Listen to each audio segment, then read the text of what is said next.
रामपुर गांव में एक युवक बहुत ही परेशान रहता था। वह अपने जीवन में सफल आदमी बनना चाहता था, बहुत सारा पैसा कमाना चाहता था, जिसके लिए वह दिन रात काम भी करता था। लेकिन फिर भी वह उतना पैसा वाला नहीं बन पाया जितना बनना चाहता था। इसकी वजह से वह बहुत परेशान था।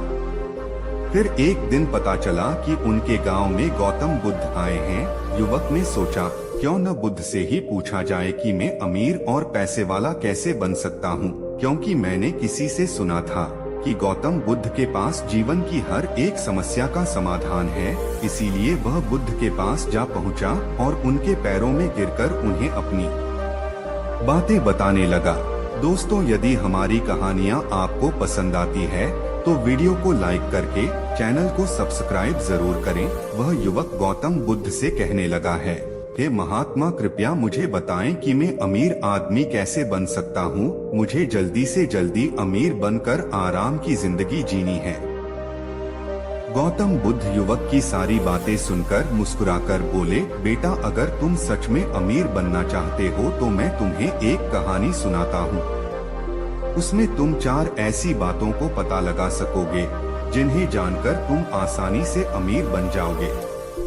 गांव में एक बहुत ही चतुर नाई ही रहता था और एक पंडित जी से उसकी गहरी मित्रता थी। दोनों पूरा अध्ययन साथ साथ रहा करते थे। जजमान के घरों से उनकी जीविका चलती थी। एक बार ऐसा समय आया कि काफी दिन बीत गए, पर किसी जजमान ने उन्हें नहीं बुलाया। उनके आगे रोजी रोटी का संकट उत्पन्न हो गया। परिवार को कैसे पाले, यह समस्या बनी हुई थी। एक दिन नाई ने पंडित जी से कहा कि अपना धंधा तो चल नहीं रहा, क्यों न प्रदेश चलें। प्रदेश में कोई छोटा मोटा कार्य करके धन कमाएंगे। उसके बाद वह दोनों कुछ पैसे जो पहले से जमा करके रखे हुए थे, उनको लेकर वह दोनों प्रदेश की ओर जाने लगे। इसके साथ ही ने अपने औजारों की पेटी में रख लिए एक मोटी रस्सी, एक दही से भरी मटकी और ढोलक, और साथ में कुछ सिक्के लेकर चलने लगा। पंडित जी से पूछा, भाई, आप इतनी सारी चीजों को साथ लेकर क्यों व्यर्थ में भार उठाकर चल रहे हो? भाई, तो चलो, खाने के काम आ जाएगा। परंतु इस रस्सियों और ढोलक का क्या करोगे? ये तो व्यर्थ में थकान लाएगी, इसे यहीं रहने दो। नाई कहने लगा, महाराज, कोई भी चीज व्यर्थ नहीं होती, बस उसको सही समय पर इस्तेमाल करना आना चाहिए।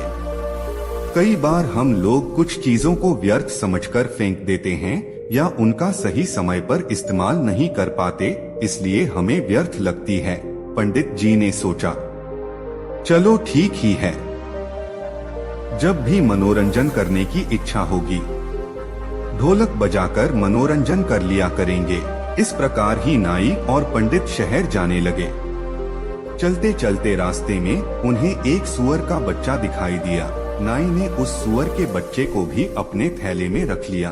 पंडित जी को सीधा ऐतराज हुआ, कहने लगे, अरे मित्र, अब सुअर के बच्चे का क्या करोगे? खुद के खाने का इंतजाम नहीं है, इसे कहाँ से खिलाओगे? बोला, कोई बात नहीं, मैं संभाल लूंगा, आप तो बस साथ चलिए। यदि कोई ग्राहक मिल गया तो उसे बेचकर पैसा बना लेंगे। इस प्रकार पंडित जी को समझाकर वह दोनों शहर के नजदीक पहुंच गया। शहर में पहुंचने पर उन्हें पता चला कि यहाँ का जो राजा है, उसके पुराने महल में रात को एक राक्षस आता है और महल में रहने वाले लोगों को खा जाता है। अब तक हजारों लोगों को खा चुका है। राजा ने पूरे शहर में यह बता रखा था कि जो कोई उसमें हेलमेट ठहरकर राक्षस को मार डालेगा या भगा देगा तो राजा उस बहादुर व्यक्ति के साथ अपनी बेटी का विवाह कर देगा, आधा राजपाट भी दे देगा। राजा की घोषणा सुनकर नाई ने पंडित जी से सलाह ली और बोला, महाराज, जीवन में अमीर बनने की औसत 1-2 बार ही आते हैं। यदि किसी व्यक्ति ने उन्हें करवा दिया तो वह कभी अमीर आदमी नहीं बन सकता। आज वही अवसर हमें आवाज देकर बुला रही है। यदि हम राक्षस को मारने में या भगाने में सफल हो गए तो जीवन भर बैठकर राज करेंगे। नाई की यह बात सुनकर पंडित बोले, अरे मूर्ख, यह अवसर हमें बुला नहीं रहा, बल्कि हमारी मौत हमें बुला रही है। यदि हम राज्य और राजकुमारी की लालच में आ गए तो राक्षस जरूर हमें खा जाएगा। अक्सर लालच के कारण ही व्यक्ति विपत्ति में फंस जाता है, लेकिन जो बुद्धिमान व्यक्ति होते हैं वह इस तरह के लालच में कभी नहीं फंसते। कहीं मेहनत मजदूरी करके हम खा लेंगे, कम से कम जीवन तो सुरक्षित रहेगा। नाई कहने लगा, अरे महाराज, एक बात सुनो, नदी पार वही करते हैं जो में तैरते डरकर किनारे पर रहने वाला व्यक्ति कभी नदी को पार कर ही नहीं सकता। व्यक्ति अमीर होने का सपना तो देख सकता है, पर अमीर नहीं बन सकता। अमीर बनने के लिए रिस्क तो उठाना ही होगा। नाई की बात सुनकर पंडित जी घबरा गए और सोचने लगे, तू हमें मरवाकर ही रहेगा। पंडित जी एक बार फिर से नाई से पहले मित्र राजा के महल में जाना और राक्षस को मारना या हमारी बुद्धिमानी नहीं, मूर्खता है।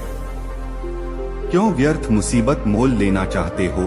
तुम्हें अपनी जान प्यारी नहीं है।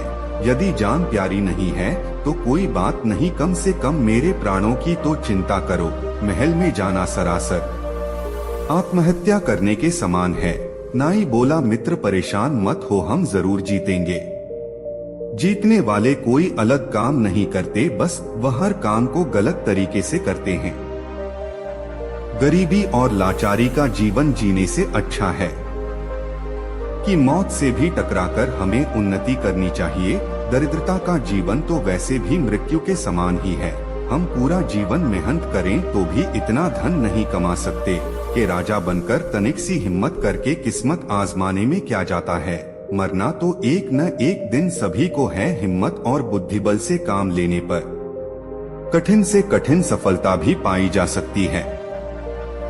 नाई की बात सुनकर पंडित जी का भय दूर नहीं हुआ, फिर भी नाई का साथ त्यागना भी उचित नहीं समझा। कहते हैं, जो धन अत्यंत संघर्ष करने पर प्राप्त हो, शत्रु के आगे सिर झुकाने से प्राप्त हो, अपमान सहकर प्राप्त हो, जिसमें जान जाने का खतरा हो, धर्म का उल्लंघन करने से प्राप्त हो, उस स्थान में मन नहीं लगाना चाहिए। पंडित जी ने डरते डरते नाई के साथ चलने को कह दिया, पर हिम्मत साथ नहीं दे रही थी। नाई और पंडित राजा के दरबार में पहुँचे और कहा, महाराज, हम आपके महल से राक्षस को भगाने आए हैं। उस दिन शाम का भोजन उन दोनों ने राजा के यहाँ किया। तरह तरह के स्वादिष्ट व्यंजन, ऐसी व्यंजन जो जीवन में पहली बार खा रहे थे। उन्हें बहुत ही आनंद आया। उसके बाद वह दोनों राजा के पुराने महल में चले गए। वहां पहुंचकर सबसे पहले उन्होंने महल की सभी दरवाजे बंद कर लिए और आपस में बातचीत करने लगे। नाई पंडित जी से कहने लगा, आज हम जान हथेली पर रखकर इस महल के अंदर आए। ऐसे में हम लापरवाही बिल्कुल नहीं बरत सकते। विद्वान लोग कहते हैं, मनुष्य को भाई से उस समय तक डरना चाहिए जब तक कि वह भाई से दूर हो। जब उसका सामना करना पड़ जाए तो फिर बिना डरे बेधड़क होकर उसे फिर जाना चाहिए। इसी में उसकी भलाई है। एक काम करो, आधी रात तक चक्कर में पहरा देता हूँ, तब तक तुम आराम से सो जाओ। आधी रात के बाद तुम जागना में सोचूंगा। पंडित जी ने कहा, ठीक है। उसके बाद पंडित जी सो गए और बेचारा नाई जाकर राक्षस के आने का इंतजार करने लगा। जब राक्षस के आने का समय हुआ तब महल के दरवाजे बंद कर दरवाजा खटखटाने लगा। कहने लगा, मेरे महल में मुझसे पहले आज कौन घुसकर सो गया है? द्वार खोल दो वरना मैं द्वार तोड़ दूंगा। राक्षस की भयंकर आवाज सुनकर नईतर आम ही बेधड़क होकर कहने लगा, बदतमीज कौन है जो शोर मचाकर मेरी नींद भंग कर रहा है? राक्षस बोला, मैं राक्षसों के मेरा घर है, मेरे घर में सोने वाला तू कौन है? नाई बोला, बेटा मैं तेरा बाप हूँ। नाई की बात सुनकर राक्षस सोचने लगा, मनुष्य होता तो मेरी आवाज सुनकर कर ही द्वार खोल ही देता, पर यह हम उससे डरने की बजाय कह रहा है कि मैं तेरा बाप। राक्षस ने फिर आवाज लगाई, यदि तू मेरा पिता है तो कायरों की तरह दरवाजा बंद किए क्यों बैठा है? निकलकर मुझसे युद्ध कर। अंदर से नाई ने कहा, मैंने दरवाजा खोल दिया तो तुम मुझे देखते ही मर जाएगा। मेरा सामना करने की हिम्मत नहीं है। इसलिए तेरी भलाई के लिए मैंने दरवाजा बंद कर दिया। राक्षस ने सोचा जरूर कोई मुझसे भी ताकतवर है, तभी तो डरे बिना मेरी बात का जवाब दे रहे, कहीं मैं मेरा बाप तो नहीं। फिर सोचा अगर ये मेरा बाप होगा तो आकार में मुझसे भी बड़ा होगा और बल में भी। राक्षस बोला, ठीक है, तू मेरा पिता है तो अपना बल दिखा और मेरा भी डेट कुछ अपनी पहचान बता और मेरी भी पहचान देख। इतना कहकर राक्षस ने अपने सिर का एक बाल तोड़कर एक छिद्र के द्वारा महल के अंदर फेंक दिया और कहा, यह देखकर मेरा बाल है। राक्षस का बाल काफी मोटा था। तभी जवाब में अंदर से नाई ने अपने साथ रस्सी लाई थी, उसे बाहर फेंकते हुए बोला, यह देख, यह मेरे मोच करवा ले। नाई द्वारा भेजी गई रस्सी को देखकर राक्षस डर गया और कहने लगा, जिसका मूल कपाल इतना बड़ा है तो यह कितना बड़ा होगा। उसने फिर से आजमाइश की, अपने सिर से झुंड पकड़कर भीतर को फेंका, राक्षस का जो भी काफी बड़ा था।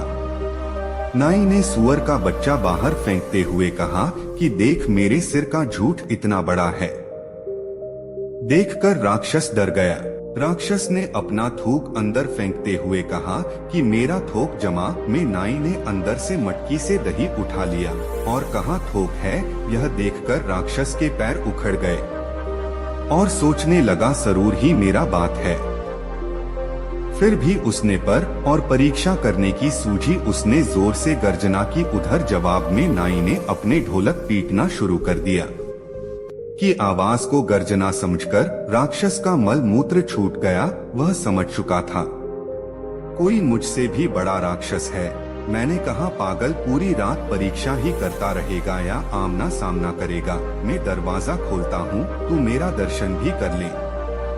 इतना कहकर ना ही दरवाजे के ऊपर छुपकर बैठ गया और पंडित जी से दरवाजा खोलने के लिए कहा। डरते डरते पंडित जी ने दरवाजा खोल दिया। राक्षस भी डरता हुए धीरे धीरे अंदर बढ़ा तो नाई ने अपने खंजर से उसकी नाक काट दी। नाक काटने पर राक्षस नाक पकड़कर रोता चिल्लाता हुआ वहां से भाग खड़ा हुआ और बोला, अब मैं यहाँ कभी नहीं आऊंगा, आना भी मत, यह महल में ही रहो। बोला, खबरदार, आना भी मत, अगर आया तो अगली बार तो जो जीवित नहीं छोड़ूंगा। इस तरह सदा सदा के लिए वह राक्षस राजमहल को छोड़कर चला गया। शर्त के अनुसार ही आधे राज का मालिक बन गया और राजा की बेटी से उसका विवाह हो गया। उसने अपने मित्र पंडित को अपना मंत्री बना लिया। उसके राजा के रूप में नाई अपने मंत्री पंडित से कहता, इन 4 बातों को सदैव याद रखें तो कभी गरीब नहीं रहेगा। पहला, अवसर को पहचानना चाहिए, उसे पकड़ने का प्रयास करना चाहिए और जो उसके पास है उसे व्यर्थ की चीज न समझकर उसे सही समय पर इस्तेमाल में लेना चाहिए। दूसरी बात, हिम्मत के साथ बुद्धिबल से काम लेना चाहिए। बिना बुद्धिबल की सहायता से शूरवीर भी हार जाते हैं। बुद्धि से मनुष्य छोटा होकर भी बड़े से बड़े को पराजित कर सकता है। तीसरी बात, सदैव सोच बड़ी रखो, छोटा सोचने वाला कभी बड़ा नहीं बन सकता। कहते हैं जब सोच बड़ी होगी तो मनुष्य बड़ा कदम उठाता है। चौथी बात, अमीर बनने के मार्ग में बाधाएं बनती है। नंबर 1, लापरवाही। नंबर 2, औरत की गुलामी। नंबर 3, बीमारी। नंबर 4, संतोष। नंबर 5, बोझ दिल्ली। नंबर 6, अपनी जन्मभूमि से प्यार। उसके बाद गौतम बुद्ध ने जगदीश से कहा, यदि इन बातों को आपने ठीक से समझ लिया तो जीवन में कभी भी गरीबी का मुंह नहीं देखना पड़ेगा। आप धीरे धीरे धनवान बनते चले जाओगे। गौतम बुद्ध की सारी बातें जगदीश की समझ में आ गई। उसके बाद जगदीश अपने जीवन में उन्हें 4 बातों को अपनाया और अपनी जिंदगी में धीरे धीरे अमीर आदमी बनता चला गया। दोस्तों, अगर आप भी अपनी जिंदगी में अमीर बनना चाहते हैं, 4 बातों की गांठ बांध लीजिए। धन्यवाद।